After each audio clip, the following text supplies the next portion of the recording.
सम्माननीय सभामुख महोदय,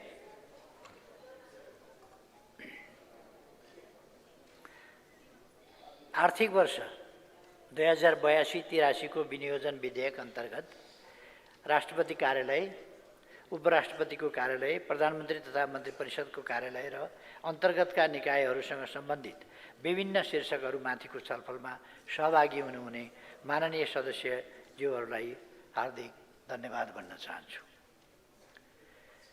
सबै मन्त्रालय निकायहरूको कामकारबारेमा समन्वय सहजीकरण कायम गर्ने, नीति निर्माण एवं अनुगमन तथा मूल्याङ्कन गर्ने जस्ता महत्त्वपूर्ण कार्यहरू यस कार्यालयको कार्यक्षेत्रभित्र पर्ने र सोही कार्य प्रकृति तथा क्षेत्राधिकारभित्र केन्द्रित भई विनियोजन कुशलता, आवश्यकता र औचित्यका आधारमा यस कार्यालय र मातहतका निकायहरूको आगामी आर्थिक वर्ष 82-83 को वार्षिक बजेट तथा कार्यक्रम तर्जुमा गरिएको हो।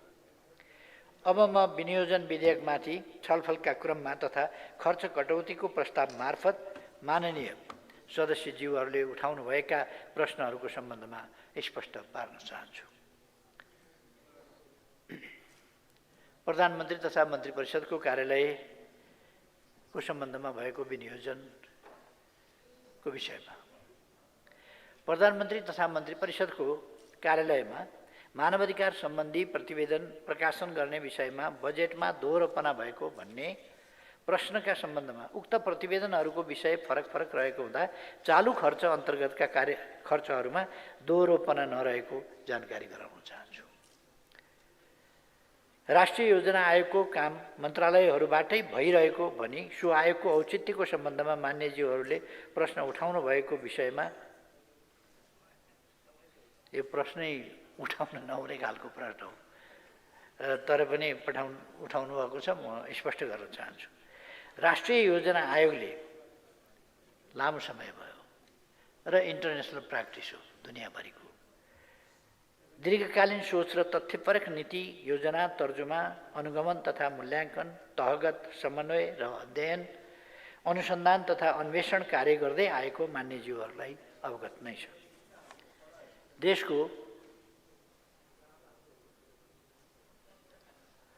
देशको विकास योजना तथा नीति तर्जुमा कार्यमा सल्लाह दिने सर्वोच्च निकायको रूपमा रहेको यस आयोगले आवधिक योजना समेत तर्जुमा गर्दै आएको छ।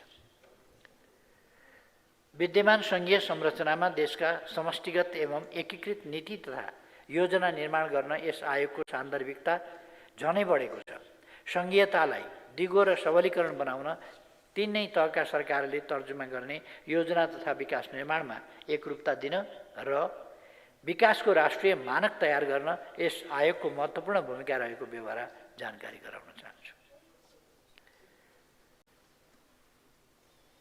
योजना बैंक अनुसार छनौट भएको नभएको र रु 3 करोडको आयोजनाको बजेट सीमा पालना नभएको भन्ने मान्यज्यूहरूको प्रश्नको सम्बन्धमा आर्थिक कार्यविधि तथा वित्तीय उत्तरदायित्व ऐन 2076ले राष्ट्रिय योजना आयोगमा राष्ट्रिय स्तरको आयोजना बैंक रहने व्यवस्था गरेको छ। आयोजना बैंक प्रणालीमा 3 करोडभन्दा कम लागतका आयोजना प्रविष्ट नगर्ने आयोजना बैंक मापदण्डमा व्यवस्था छ। राष्ट्रिय योजना आयोगले आयोजना बैंकको प्रभावकारी कार्यान्वयनका लागि 2081 चैत्रमा सङ्घीय संसदका मान्यज्यूहरू र नेपाल सरकारका मन्त्री तथा सचिवहरूसँग समेत छलफल गरिसकेको र आगामी दिनमा यसको प्रभावकारी कार्यान्वयन पक्षलाई प्राथमिकता दिइनेछ। सम्पूरक र विशेष अनुदानका सम्बन्धमा आर्थिक वर्ष 2082-83 का लागि सम्पूरक र विशेष अनुदान दुवैमा प्रदेश र स्थानीय तहतर्फ गरी मध्य प्रदेशमा कुल अनुदान बजेटको 16% अर्थात् अन्य प्रदेशभन्दा बढी बजेट विनियोजन गरिएको मान्यज्यूलाई विदितै होला। तथापि कतिपय निकायहरूबाट प्राविधिक कमजोरीका कारण आयोजना प्रविष्टिमा समस्या रहेको र आगामी दिनमा प्राविधिक क्षमता अभिवृद्धि गर्दै लैजाने लक्ष्य राखिएको छ। अर्को लगानी बोर्ड सम्बन्धी मान्यज्यूले उठाउनु भएको विषयका सम्बन्धमा मुलुकको पूर्वाधार विकासका लागि लगानी परिचालनको आवश्यकता उच्चतम रहेको तर सरकारी बजेटबाट मात्र लगानी जुटाउन नसकिने अवस्थामा निजी क्षेत्र र वैदेशिक लगानी परिचालन गर्न अत्यावश्यक रहेको छ। मुलुकको राजस्व परिचालनमा दबाव उत्पन्न हुँदै गरेको र सार्वजनिक ऋण उकालो लाग्दै गरेको सन्दर्भमा सार्वजनिक निजी साझेदारीबाट राजस्व परिचालनमा सहयोग पुग्ने र स्वदेशी तथा विदेशी निजी लगानी परिचालनबाट पूर्वाधार विकास गर्न सकिने वर्तमान परिप्रेक्ष्यमा लगानी बोर्ड खारिज होइन, थप सशक्त र अन्तर्राष्ट्रिय स्तरको संस्थाको रूपमा विकास गर्नुपर्ने आवश्यकता रहेको मान्यज्यूहरूले बुझ्नुभएको जस्तो लाग्छ। फेरि प्रश्न किन पो उठेको छ?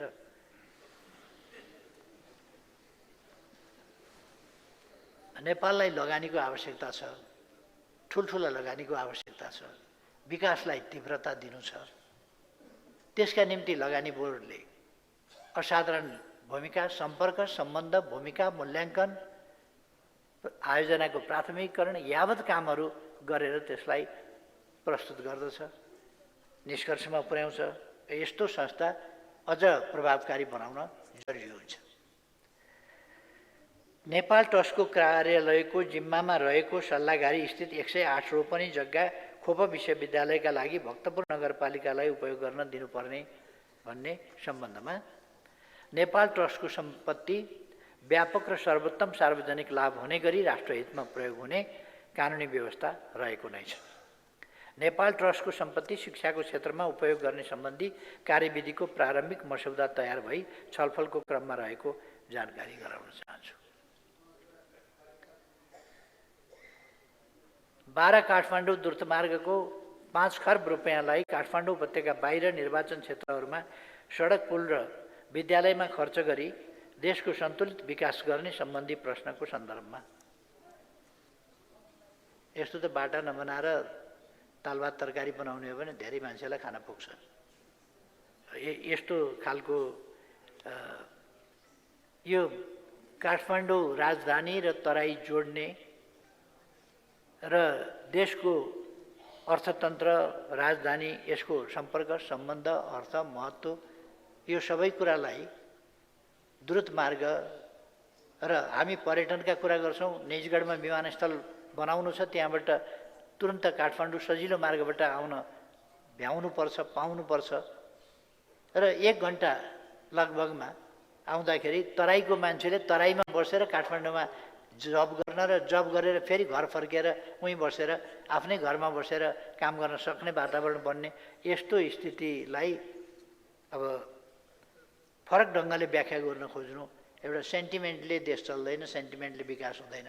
सेन्टिमेन्टल कुरा एकछिन पपुलर हुन सक्छन्, तर त्यसले विकास र यथार्थलाई, विकासलाई गति पनि दिँदैन, यथार्थलाई प्रतिनिधित्व पनि गर्दैन। त्यसकारण यस्तो कुराहरूमा हामी अलिक गम्भीर हुनुपर्छ भन्ने मेरो आग्रह छ।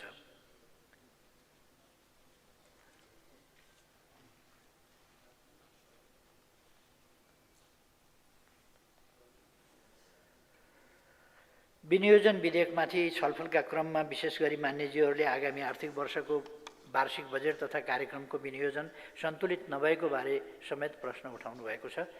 त्यसमा सरकारले प्रस्तुत गरेको बजेट तुलनात्मक रूपमा सन्तुलित, समन्यायिक र नतिजामूलक रहेको कुरामा म विशेष जोड दिन चाहन्छु। भौगोलिक, क्षेत्रगत एवं विषयगत रूपमा आवश्यकता र सन्तुलनको आधारमा समग्र देशको सन्तुलित विकास हुने गरी बजेट ल्याइएको हो। अब बजेट चाहिँ यहाँ मात्रै होइन, कहीँ पनि सर्वसम्मतिले बजेट सर्वसम्मति भएको र बजेटमा सबै मान्यज्यूहरू सन्तुष्ट भएको, हाम्रो जस्तो माननीयहरू र बजेटको सम्बन्ध सम्पर्क नरहेका देशहरूमा पनि मैले भेटाएको छैन। त्यसकारण यो अलिकति आलोचना टिप्पणी त जसो गरे पनि हुन्छ। विकास धेरै ठाउँमा चाहिएको छ, बजेट कम छ। तीव्र विकास चाहिएको छ, अलिक सुस्त गति छ। यी कुराहरू हुन्। हामीले आफ्नो क्षमता अभिवृद्धि गर्ने कुरामा जोड दिन आवश्यक छ भन्ने म ठान्छु। त्यसपट्टि सरकारको ध्यान गएको म मान्यज्यूहरूलाई बताउन चाहन्छु। यो माग र आपूर्ति बीचको असन्तुलनले पैदा गरेको कुरा हो। यसमा ध्यान दिँदै जाने कोसिस रहेको छ। सभामुख महोदय, विनियोजन विधेयकमाथि भएको छलफलका क्रममा खर्च कटौतीका प्रस्तावका अतिरिक्त मान्यज्यूहरूले प्रधानमन्त्री तथा मन्त्री परिषदको कार्यालय र अन्तर्गतका निकायहरूका बारेमा समेत प्रश्न र जिज्ञासा राख्नुभएको छ। सो सम्बन्धमा समेत केही स्पष्ट पार्न चाहन्छु। उच्चस्तरीय शासकीय सुधार आयोगको औचित्यका सम्बन्धमा कुरा उठाउनु भएको छ। शासकीय सुधारका विभिन्न कार्यक्षेत्रहरूमा चाल्नुपर्ने उपायहरू पहिचान गरी कार्यान्वयनमा ल्याउन उच्चस्तरीय शासकीय सुधार आयोगको गठन गरिएको हो। अन्धाधुन्दा काम गर्नुभन्दा त्यसैमा केन्द्रित भएर खोज अध्ययन अनुसन्धान गर्नु र त्यस अनुसन्धानमा आधारित भएर त्यस खोजमा आधारित भएर ती निष्कर्षहरूमा आधारित भएर ती सिफारिस र प्रेस्क्रिप्सनहरूमा आधारित भएर काम अगाडि बढाउनु उचित हुन्छ। त्यही नीति सरकारले लिएको हो। उक्त आयोगले शासकीय सुधारका कार्यसूचीहरूमा तत्काल निर्णय गरी यसलाई तत्काल कार्यान्वयनमा लैजान नेपाल सरकारको निर्णय लिन सहज हुने, अन्तर्निकाय समन्वयबाट सम्पादन हुने शासकीय सुधारका सवालहरूको कार्यान्वयनमा सहज हुने र यस आयोगले विभिन्न क्षेत्रका विज्ञहरूको समेत परामर्श एवं सहयोगमा सुधारका एजेन्डा अघि बढाउने हुनाले आयोगको कार्य सम्पादनमा प्रभावकारिता आउनेछ र यसको सिलसिला हामीले एउटा सुधारका लागि कस्तो गर्नुपर्छ भनेर आयोग बनायौँ, त्यसको सुझाव लियौँ, त्यसको अध्ययन गऱ्यौँ। हुन त केही सञ्चार माध्यमहरूले यो यति समय ढिलो, यति समय सुझाव आएपछि पनि लाग्यो जस्तो कुराहरू, त्यो किताब चाहिँ नि लगेर ठ्याक्क दराजमा राख्ने भइदिएको भए तुरुन्तै भइहाल्थ्यो। त्यो अध्ययन गरेर अनि त्यसलाई कार्यक्रममा बदल्नका लागि त अलिक समय लाग्ने भयो। अब फेरि त्यो अध्ययन गर्नतिर किन लाग्यो सरकार? सुझाव आयोगले सुझाव दिएकै थियो, कार्यान्वयन आयोग चाहिँ किन बनायो, फेरि कार्यान्वयन किन चाहियो भन्ने खालका कार्यान्वयन गर्न आयोग बनाएको थियो। त्यसमा पनि कतिपय टिप्पणी यस्ता कुराहरू हुने गर्छन्, त्यसलाई हामीले बुझेकै छौँ। यो दलीय व्यवस्था डेमोक्रेसीको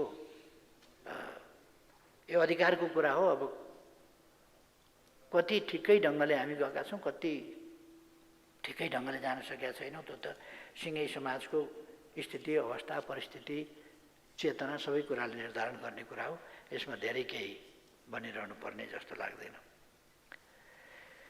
राजस्व अनुसन्धान विभाग र सम्पत्ति शुद्धिकरण अनुसन्धान विभागका सम्बन्धमा भ्रष्टाचार न्यूनीकरण, सेवा प्रवाहमा सुधार, राजस्व चुहावट नियन्त्रण र सम्पत्ति शुद्धिकरणलाई निरुत्साहित गरी सुशासन अभिवृद्धि गर्नु सरकारको प्राथमिकताको विषय हो। यी कार्यहरू प्रभावकारी रूपमा सम्पादन गर्न राजस्व अनुसन्धान विभाग र सम्पत्ति शुद्धिकरण अनुसन्धान विभागलाई प्रधानमन्त्री तथा मन्त्री परिषदको कार्यालय मातहतमा राखिएका छन्। राजस्व चुहावट नियन्त्रण तथा सम्पत्ति शुद्धिकरण एवं आतंकवादी क्रियाकलापमा वित्तीय लगानी नियन्त्रण र विदेशी विनिमयको अवैध ओसार पसार र अपचलन नियन्त्रण सम्बन्धी कार्य जटिल र अन्तर्राष्ट्रिय क्षेत्रको समेत चासोको विषय भएको हुँदा यसको प्रभावकारी समन्वय, सहजीकरण र नियमनका लागि राजस्व अनुसन्धान विभाग र सम्पत्ति शुद्धिकरण अनुसन्धान विभाग यस कार्यालय मातहतमा राखिएको स्पष्ट पार्न चाहन्छु। यसका साथै राजस्व सङ्कलन गर्ने निकायले नै राजस्व चुहावटको अनुसन्धान गर्दा सन्तुलन र नियन्त्रण कायम गर्ने सम्बन्धी काममा दोहोरोपना र स्वार्थ द्वन्द्व हुन सक्ने हुँदा बेग्लै र माथिल्लो निकायबाट अनुसन्धानको कार्य हुनुपर्ने देखिएको। सम्पत्ति शुद्धिकरण अनुसन्धान विभागलाई सर्वोच्च कार्यकारी निकाय मातहत राखिँदा राष्ट्रिय तथा अन्तर्राष्ट्रिय स्तरमा समन्वय र सहकार्यमा सहजीकरण गर्न सहज हुन जान्छ।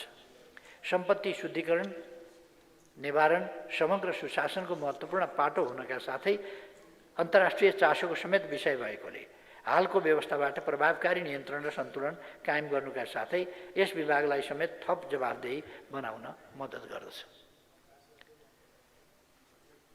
एउटा कुरा म थप स्पष्ट गर्न चाहन्छु, यो सँगै विभिन्न प्रकारका आन्तरिक र्युमरहरू यस्ता संस्थाहरूलाई दुरुपयोग गर्न खोजियो, यस्ता संस्थालाई यसको पक्षमा यसको विपक्षमा प्रयोग गर्न खोजियो जस्ता खालका राजनीतिक ढङ्गले खेल खेल्ने खालका कुराहरू पनि सुनिन्छन्। त्यस्तो कुराहरूको कुनै भ्रममा नपर्न म मान्यजीहरूलाई आग्रह गर्न चाहन्छु। त्यस्ता खालका खेल सरकारले खेल्दैन। सरकार विकास निर्माणका काममा लागेको छ, सुशासनका काममा लागेको छ, भ्रष्टाचार नियन्त्रणका काममा लागेको छ र यस्ता खालका खेल खेल्ने कामका लागि सरकारलाई फुर्सद पनि छैन। त्यसकारण म यसमा पनि स्पष्ट पार्न चाहन्छु। प्रधानमन्त्री तथा मन्त्री परिषदको कार्यालयलाई थप प्रभावकारी बनाउने सम्बन्धमा प्रधानमन्त्री तथा मन्त्री परिषदको कार्यालयलाई थप प्रभावकारी बनाउन विगतदेखि नै विभिन्न समयमा विभिन्न कार्यदलले अध्ययन गरी विभिन्न सुझाव र सिफारिसहरू प्राप्त भइरहेका छन्। सोही अनुरूप यस कार्यालयलाई सुशासनको उत्कृष्ट निकाय सेन्टर अफ एक्सलेन्सको रूपमा स्थापित गर्न आवश्यक कार्य र क्रियाकलापहरू पहिचान गरी क्रमशः कार्यान्वयन गरिँदै आएको छ। यसबाट अन्य निकायहरूलाई समेत प्रभावकारी र नतिजामुखी सङ्गठन निर्माणका लागि मार्गदर्शन हुने अपेक्षा लिएको छ। सम्माननीय सभामुख महोदय, विनियोजन विधेयक तथा खर्च कटौती प्रस्तावका सम्बन्धमा मैले प्रस्तुत गरेको विषय सन्दर्भबाट मान्यज्यूहरूले लिखित रूपमा पेश गर्नुभएको प्रस्ताव र शीर्षकगत छलफलका क्रममा उठान गर्नुभएको प्रश्न जिज्ञासाहरूको सम्बोधन भएको मैले विश्वास लिएको छु। मान्यज्यूहरू, धेरै मान्यज्यूहरूले मन्त्री परिषदको कार्यालय र राष्ट्रिय योजना आयोगको शीर्षकको खर्च रकम घटाउन खर्च कटौतीको प्रस्ताव पेश गर्नुभएको छ र मान्यज्यूहरूको जोड खर्च कटौती भन्दा पनि यी कार्यालयहरूको नीतिगत र संस्थागत सुधारमा केन्द्रित रहेकाले प्राप्त महत्त्वपूर्ण सुझावहरूलाई ग्रहण गर्दै आगामी दिनमा प्रभावकारी कार्य सम्पादन गर्न यी निकायहरूलाई अझ प्रभावकारी बनाएर देशलाई जनअपेक्षा अनुरूप समुन्नतिको मार्गमा अघि बढाउन सुशासन कायम गर्न प्रयास गरिरहेका छौँ र यसमा सबैको सहयोग प्राप्त हुने मैले विश्वास लिएको छु। अत मान्यज्यूहरूले खर्च कटौतीको प्रस्ताव फिर्ता लिएर विनियोजन विधेयक पारित गर्न सहयोग गर्न म अनुरोध गर्न चाहन्छु। यो एउटा के पनि छ भने एउटा ट्रेडिसनल ढङ्गले पनि अलिकति यसमा पनि विचार गर्नुपर्छ कि जस्तो लाग्छ। एउटा ट्रेडिसनल कुरा जस्तो भयो कि 1 रुपियाँ खर्च, बजेटबाट 1 रुपियाँ घटाइयोस्, खर्च 1 रुपियाँ घटाइयोस्। 1 रुपियाँ घटाउँदा हुने भए यो खालि एउटा त्यसको एउटा सिम्बोलिक अर्थ छ, त्यो मात्रै हो। 1 रुपियाँ घटाउँदा चित्त बुझ्छ भने त घटाइदिए हुन्छ। सर्वसम्मत हुन्छ 1 रुपियाँ घटाउँदा? सर्वसम्मत हुन्छ भने 1 रुपियाँ घटाइदिए पनि हुन्छ है। यो त एउटा थितिविधि यसो बनाएको छ हामीले। अब यही अन्तर्गत साथीहरूले सोध्नुभयो, अब एउटा बिरालो बाँधियो, जहाँ चलन हुन्छ नि त्यसमा बाँधियो, सिद्धियो। अब बजेट सकेसम्म सन्तुलित ल्याउन खोजिएको छ। म अन्तिम न्याय परम सत्य यही हो भन्दिनँ, कमी कमजोरी कुनै रहेका नहोलान् पनि भन्दिनँ। यो निर्विवादै हुनुपर्छ पनि भन्दिनँ, विवादका ठाउँहरू हुन सक्दछन्। तर मैले अघि नै भने निर्विवाद पनि कहीँ पनि हुँदैन, अपेक्षाहरू कहीँ पनि पुरा भएका हुँदैनन्। त्यसो भएर यसलाई मेरो आग्रह गर्ने काम हो, समर्थन गरिदिनुहोस्। फेरि मलाई थाहा छ के धर्मले के गर्छ, तैपनि मेरो काम हो, आग्रह हो। म दुईटा कुरा एकदम संक्षिप्तमा 2टा कुरा मात्रै भन्न चाहन्छु। हामीले संसदमा छलफल गर्दा कहिले कहिले अलिक चित्त बुझ्दैन, अलिक धेरै चित्त बुझ्दैन, निकै धेरै चित्त बुझ्दैन, तैपनि केही कुराहरूमा चाहिँ राष्ट्रियताको सवाल, राष्ट्रको सार्वभौम सत्ताको सवाल, भौगोलिक अखण्डताको सवाल, राष्ट्रिय स्वाधीनता र स्वाभिमानको सवाल जस्ता कुराहरूमा गम्भीर हुनुपर्दछ। त्यसमा हल्का फुल्का ढङ्गले टिप्पणी गरिनु हुँदैन। त्यस्तै गरेर म मान्यज्यूहरूसँग आग्रह गर्न चाहन्छु, 9 दशकभन्दा लामो समयदेखि बलिदानपूर्ण सङ्घर्ष गरेर जनताले ल्याएको लोकतान्त्रिक प्रणाली, यसको सम्बन्धमा यत्रो बलिदानलाई मजाक उडाएर, यत्रो त्याग सङ्घर्षलाई मजाक उडाएर लोकतन्त्रमाथि हल्का फुल्का ढङ्गले टिका टिप्पणी गरिनु वाञ्छनीय हुँदैन। यो प्रणाली र यो गरिमामय संसद शहीदका सपनाहरू साकार पार्ने एउटा निर्णायक थलो। विगतका बलिदान र सङ्घर्षहरू खेर जान नदिने सङ्कल्प र त्यस अनुसारका व्यवहार गर्ने थलो हो। हामीले ठुलो मेहनत गरेर सङ्घर्ष गरेर अनेक उतार चढावहरू देख्दै वर्तमान संविधान ल्याएका छौँ। कमी कमजोरी छन् भने व्यवहारले देखाएका ठाउँमा कमी कमजोरी देखाएका ठाउँमा यस प्रणालीलाई मजबुत बनाउने गरी, लोकतन्त्रलाई मजबुत बनाउने गरी यस संविधानलाई संशोधन गरौँ। विकासलाई अगाडि बढाउने गरी, देशलाई एकताबद्ध बनाउने गरी, तर मनोवैज्ञानिक ढङ्गले देशलाई विभाजित गर्ने गरी होइन।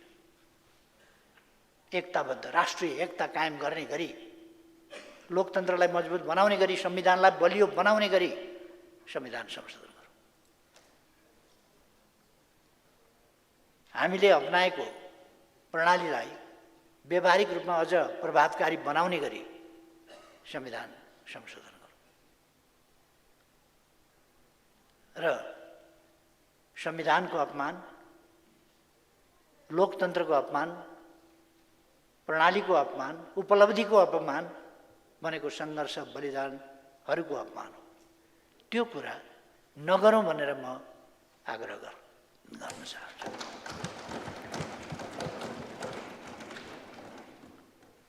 यस प्रणालीको रक्षा गर्नु, यस संविधानको रक्षा गर्नु, यस प्रणालीको प्रभावकारी कार्यान्वयन र संविधानको प्रभावकारी कार्यान्वयन गर्दै देशमा सुशासन र विकासको कामलाई अगाडि बढाउनु र समृद्ध नेपाल, सुखी नेपालीको गन्तव्यसम्म पुर्याउनु अहिलेको सरकारले आफ्नो कर्तव्य ठान्दछ। यस कुरामा कुनै कम्प्रोमाइज गर्दैन। फेरि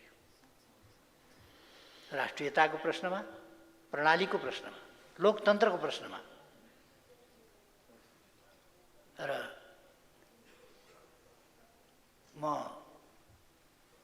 आफूलाई कसैले आलोचना गरोस्, विरोध गरोस्, गाली गरोस् सहन्छु, तर शहीदप्रतिको अपमान, शहीदले दिएको बलिदानप्रतिको अपमान, विगतका सङ्घर्ष र बलिदानहरूप्रतिको अपमान, प्रणालीको अपमान, संविधानको अपमान, यो कुरा सही हुन सक्दैन। त्यसकारण बोल्दाखेरि हामीले यी कुराहरूमा संयम अपनाएर बोलौँ भन्ने कुरा म आग्रह गर्न चाहन्छु। कुनै पनि कुरालाई हाम्रो संसदले हल्का फुल्का ढङ्गले पनि लिनुहुन्न र संसद संविधान प्रणाली र संविधानभित्रबाट क्रियाकलाप गर्ने ठाउँ हो। यो बलिदानको धज्जी उडाउने, प्रणाली विपरीत, संविधान विपरीत, कानुन मान्न नपर्ने, जसो पाए त्यसो गर्नुपर्ने थलो चाहिँ हुन सक्दैन। त्यति म निवेदन गर्न चाहन्छु। यस छलफलको क्रममा उठेका प्रश्नहरूको सन्दर्भमा पनि मैले कसैको नाम उच्चारण नगरिकन यतापट्टि ध्यान आकर्षण गर्न खोजेको हुँ। सभामुख महोदयले समय दिनुभएकोमा धन्यवाद।